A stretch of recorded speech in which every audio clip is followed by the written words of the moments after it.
We are the Gujarat Technological University.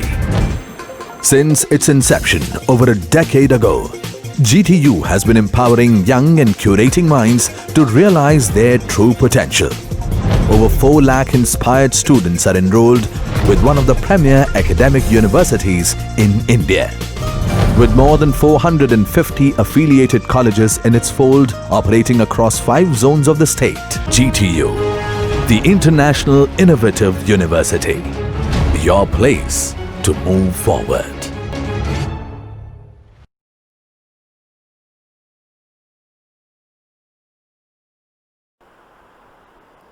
Hello everyone, let's discuss question number 7.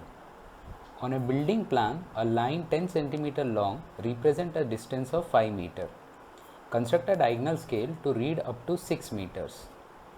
To show meters, decimeters and centimeter. Indicate on your scale length 3.24 meter and 5.57 meter. इस question में एक एक step समझने की try करते हैं. So first sentence is, on a building map, a line 10 centimeter long represent a distance of 5 meter. यानी ये क्या हुआ, अपना representative factor, which is nothing but drawing scale upon actual scale. Question में क्या बोल रहे हैं, 10 सेंटीमीटर लॉन्ग एक्चुअली में रिप्रेजेंट कर रहा है 5 मीटर, यानी 10 सेंटीमीटर क्या हुआ, हम जो बना रहे हैं, और दिया क्या है 5 मीटर्स. सो अपना रिप्रेजेंटेशन फैक्टर क्या होगा, 10 सेंटीमीटर बाय 5 मीटर्स. अब या तो आप सेंटीमीटर को मीटर में करो या मीटर को सेंटीमीटर में करो, one and the same. So आपको रेशियो मिलेगा 10/500 और 1/50. Okay, now construct a diagonal scale to read up to 6 metres, यानी ये आपका हुआ मैक्सिमम डिस्टेंस. सो हमारा नेक्स्ट स्टेप क्या है, length of the scale which is nothing but representative factor into maximum distance. Representative factor कितना है अपना, 10/500 into 6 metres, that is nothing but 1/50 into 600. क्यों किया, ताकि मीटर को हम सेंटीमीटर में कन्वर्ट कर सके. 1 मीटर इक्वल टू 100 सेंटीमीटर, तो 6 metre equal to 600 centimetre. So calculation करने के बाद हमें लेंथ ऑफ द स्केल कितना मिला, 12 सेंटीमीटर. ये 12 सेंटीमीटर क्या बोलता है, अगर आप एक लाइन 12 सेंटीमीटर की ड्रॉ करोगे तो वो एक्चुअली में कितने की होगी, 6 मीटर जितनी. Alright, fine. Now third step, our ratio is equal to maximum distance upon minimum measurable distance. maximum distance तो 6 मीटर है. अभी minimum measurable distance हमने लिया है 0.01 मीटर. मैंने उसका explanation यहाँ लिखा हुआ है. See, we have taken 0.01 meter as minimum measurable distance because we have to represent 3.24 meter and 5.57 meter. इनमें सबसे छोटा क्या है, 0.04 and 0.07. So 0.04 metre and 0.07 metre is the minimum distance what we have to show. And common factor in दोनों का क्या हो सकता है, एक ऑड है एक इवन है, सो बेस्ट 1 होगा.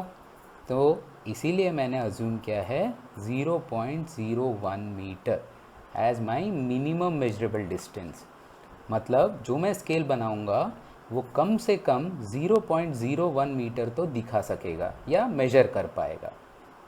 ओके, ये बहुत क्रूशल स्टेप है. तो आपका रेशियो कितना आएगा, 600. नाउ फोर्थ स्टेप, जिसमें हम लोग कैलकुलेट करते हैं कितने डिविजन्स होने चाहिए. So ratio equal to main scale reading into sub scale reading into diagonal scale reading. Ratio कितना है अपना, 600. मेन स्केल रीडिंग, ये जो डिवीज़न है ये किस पे डिपेंड करता है, अपना मैक्सिमम डिस्टेंस पे. सो 6 के फैक्टर्स आप ले सकते हो, मैंने 3 लिया, आप 2 भी ले सकते हो. सी मैंने वही लिखा है, as 3 as maximum distance is 6 metre. So we have to consider factors of 6 which are 1, 2, 3 and 6. I have selected 3. You can select any other factor and check whether it is correct or not. सब scale reading मुझे नहीं पता, मैंने इसको assume किया है. और diagonal scale reading generally हम लोग 10 एज्यूम करते हैं, इसलिए मैंने यहाँ लिखा है बाय डिफ़ॉल्ट 10. दिस है एजम्पशन. सो आपका x कितना है, 20. सो यानी जब आप डायगोनल स्केल बनाओगे मेन स्केल में 3 डिविजन्स होंगे, सब स्केल पे 20 डिविजन्स होंगे और डायगोनल स्केल पे 10 डिविजन्स होंगे। और एक क्वेश्चन में एक सेंटेंस है कि आपका डायगोनल स्केल मीटर, डेसीमीटर और सेंटीमीटर दिखाना चाहिए। Now first I will construct a rectangular box. ये हाइट ये आप पे डिपेंडेंट है, आप कितने भी सेंटीमीटर की ले सकते हो, बट ये लेंथ फिक्स है, कितनी, 12 सेंटीमीटर की।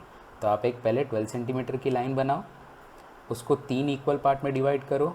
क्यों? क्योंकि मैंने मेन स्केल डिविजन्स लिए हैं 3, सो टोटल कितना है 6 मीटर्स, उसके 3 डिवीजन किए तो एक डिवीजन कितना होगा 2।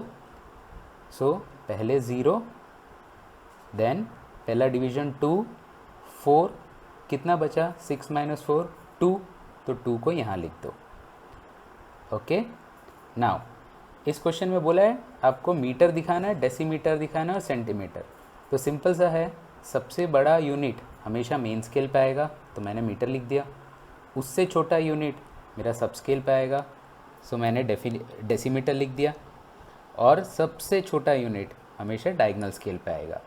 तो यहाँ कितना था 2 मीटर, बट यूनिट हमारा डेसीमीटर है तो ये 2 को मुझे कन्वर्ट करना होगा 2 × 10 because 1 metre is equal to 10 decimetre, so 2 metre is equal to 20 डेसीमीटर्स।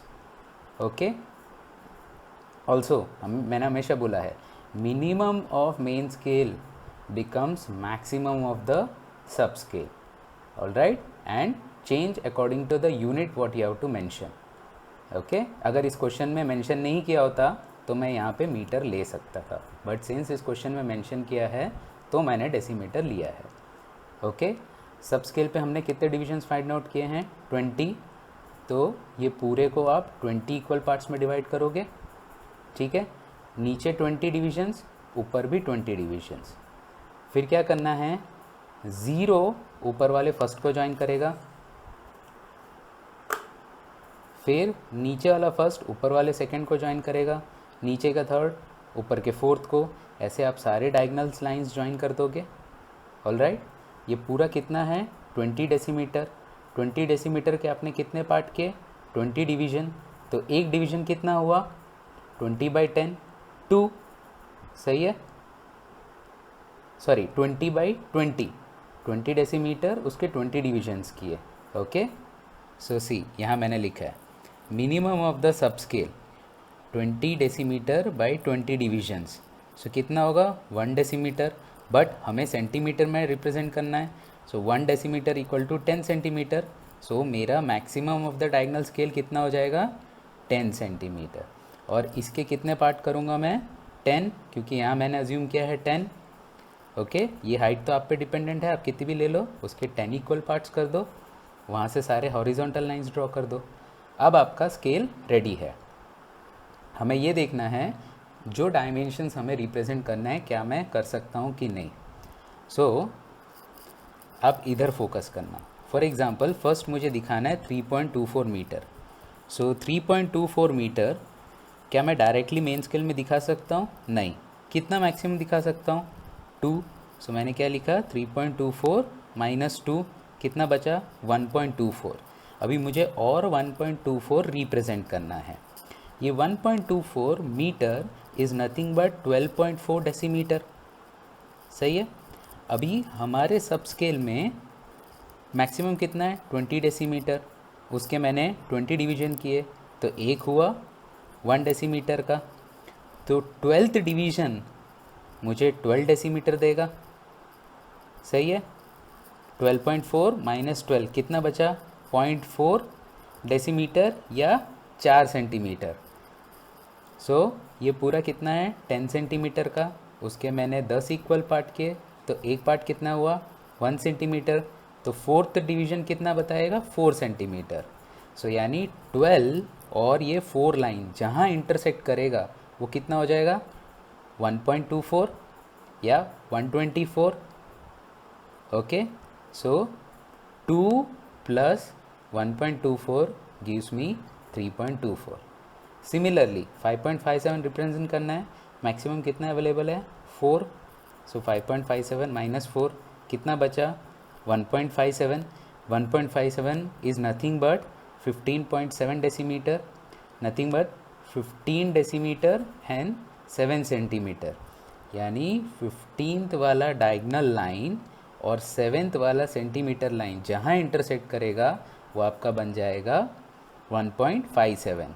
So 4 + 1.57 gives you 5.57. Okay, ध्यान रखना ये सारे यूनिट्स आपको मेंशन करने हैं. ओके, आपका पूरा डायग्राम इसी तरीके से बनना चाहिए, नो रफ डायग्राम. और ये सब जो भी मैंने एक्सप्लेनेशन, ये सर्कल, ये सब किए, ये सब आपको करने की ज़रूरत नहीं है. ये सब आपका रफ वर्क है, ये सिर्फ आपके कैलकुलेशन के लिए है. ओके, इवन ये जो भी मैंने एक्सप्लेनेशंस लिखे हैं, ये आपको एक्सप्लेनेशन लिखने की ज़रूरत नहीं है. आप सिंपल कैलकुलेशंस करो जो मैंने पेन में किया है और जो अपना मेन डायग्राम है. ओके, पूरा रेक्टेंगुलर बॉक्स सब कुछ कंटिन्यूस थिक, सिर्फ ये और ये रेफरेंस लाइन कंटिन्यूस थिन, बाकी सब कुछ कंटिन्यूस थिक बनेगा. Okay, thank you.